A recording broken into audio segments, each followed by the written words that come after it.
I don't know why someone would put me after Larry Olushola. After he comes and tells you secrets to success, you bring Chigurl to come and tell you what? Express myself. Okay. Hello, everyone. My name is Chioma Omeruah, a.k.a. Chigurl. And I'm very quickly going to just tell you, I'm supposed to talk about making it despite the odds. Okay. What you're looking at is a product of many failures. Many failures. Very quickly, when I left Nigeria to go to the US, my father said to me, "You're going to be a lawyer." I said, "Okay." In his mind, he sent me to America to do law. I said, "Okay, fine." He said, "You talk a lot, go and do law." So I went to America, planning to do law, got to America, was taking criminal justice, and I was failing so badly, the school sent me a letter.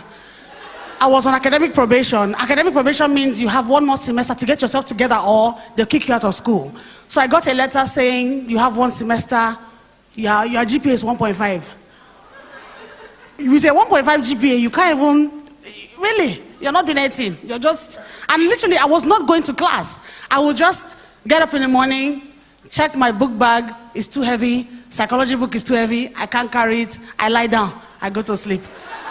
And my life was just going like that. And then I decided after 2 years, I had a long-term university plan. Normally people were graduating after 4 years. I decided 7 is an okay number. Let me be in school for 7 years. It's all right. So after 2 years of criminal justice, I decided that what will I do with my life? Talked to my mother after my father had had a family meeting in America. You know it's a problem when your father sends your uncles from different states to gather on top of your matter. Please help me talk to her. I don't know what she's doing. She's wasting our money. They're sending dollars. She's in America doing nothing. So they came, sat down. Chioma, your father is very upset. I said, why? He said, look at your GPA, 1.5. He's ashamed because everybody else in your house is doing something really amazing. I have a younger sister who's a doctor now. She was doing medicine, pre-med, I had 2 brothers, accounting, MBA, GW, Chigurl, Chioma was in America in Delaware. I lived in Delaware for 12 years doing nothing. So my mother said, you know what, you're good with languages, just go and learn one. So I said, what will I learn? She said, French. Go and learn it. I said, French? For what? She said, just go and enter French. Just go. Go and learn it. Just go and learn it. So I changed my major to French education. And my dad said, Guinea,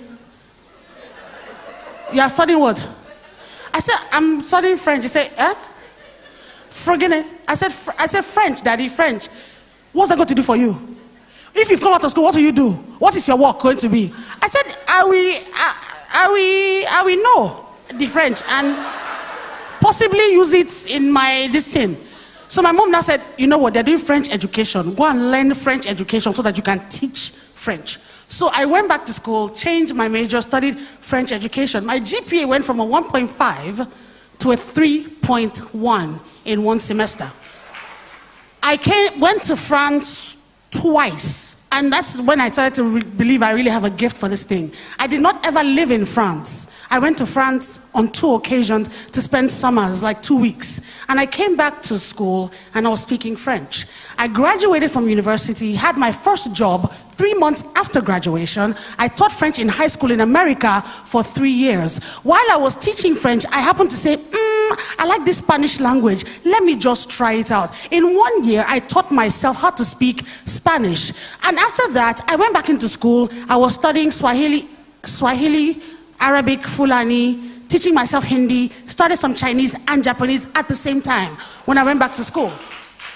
Clap, it's okay. It's okay. It's okay.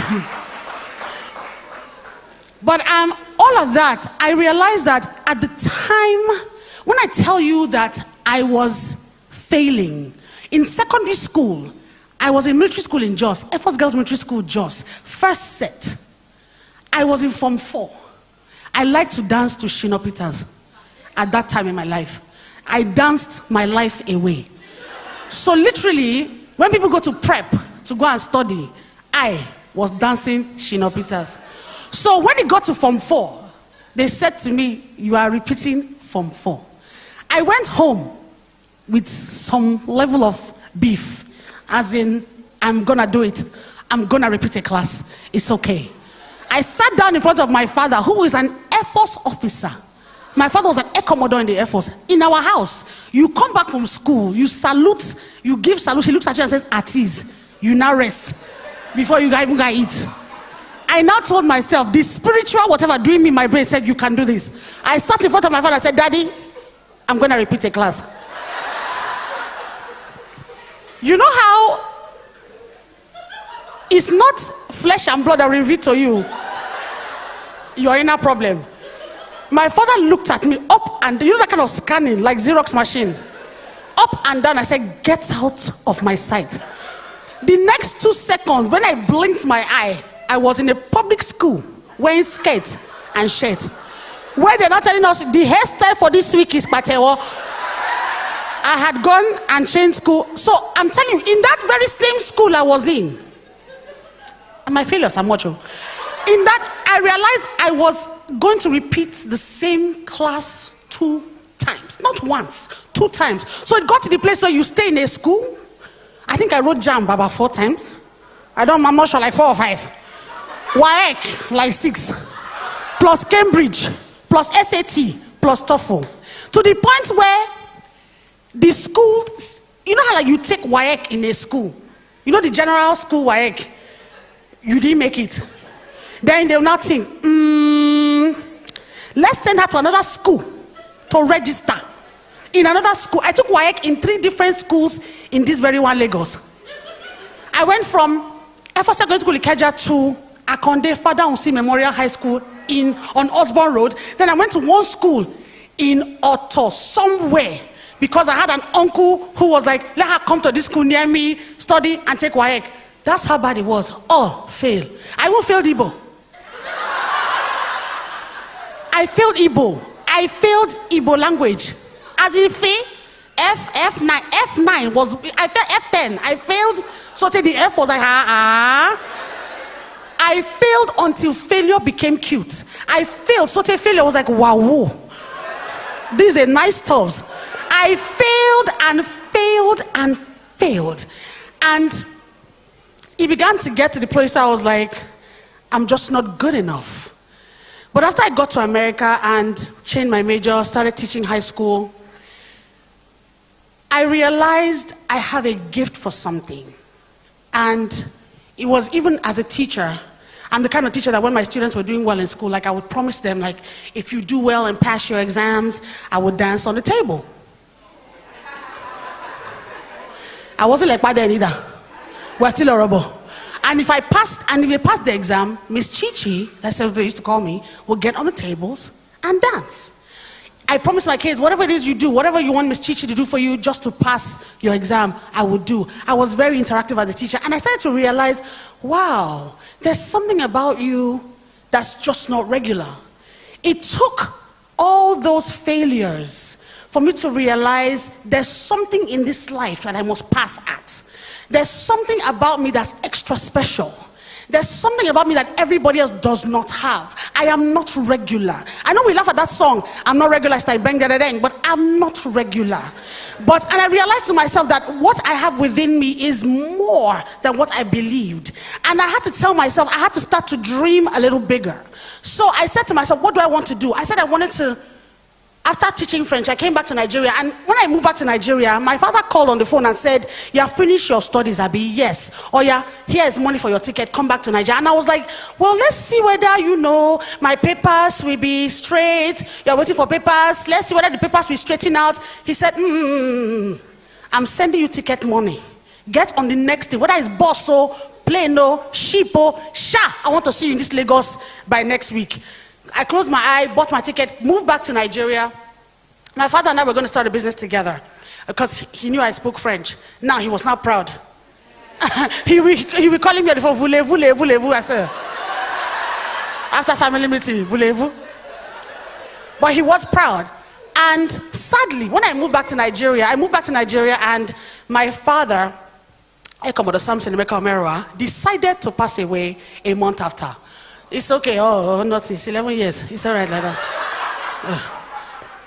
So he died, and so my plans went up in the air. as far as I was concerned. And if anybody here has lost a father or a parent, you feel like an open wound. And that's exactly how I felt. And I was left in the lurch. But fast forward, one day I was lying down in my house in Abuja. I worked in ECOWAS 7.5 years. I was coming to Lagos every weekend to MC and do stuffs. I fell upon a certain spirit called Chigurl. And I was lying down on my bed, and I did a voice note called Kilode, sent it out, 1, 2, buckle my shoe. The voice note came back to me from America. There's this girl called Chigurl. She's really funny. You should listen to this voice note. I said, whoa, chai. She's so hilarious. You say she's where? They say she's in that she's one local girl, one ras girl, like she's not nature market somewhere, selling orange or something like that. It was me. Of course, my family, my mom is a little, if anybody that knows my mother knows she's a little quiet. She was like a little embarrassed because she was like, we spend good money to train you. How is it that this is what you are now doing with your life? What is Chigurl? Why does she sound like this? But you speak good English. What is wrong with you?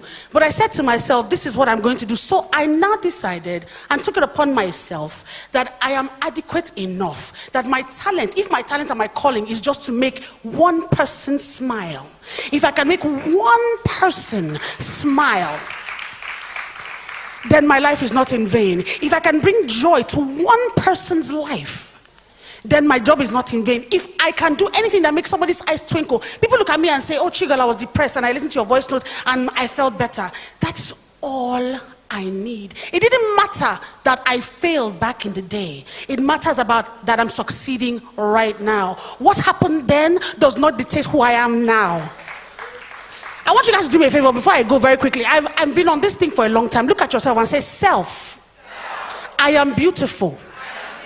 I am adequate. I am enough. I am bae to myself.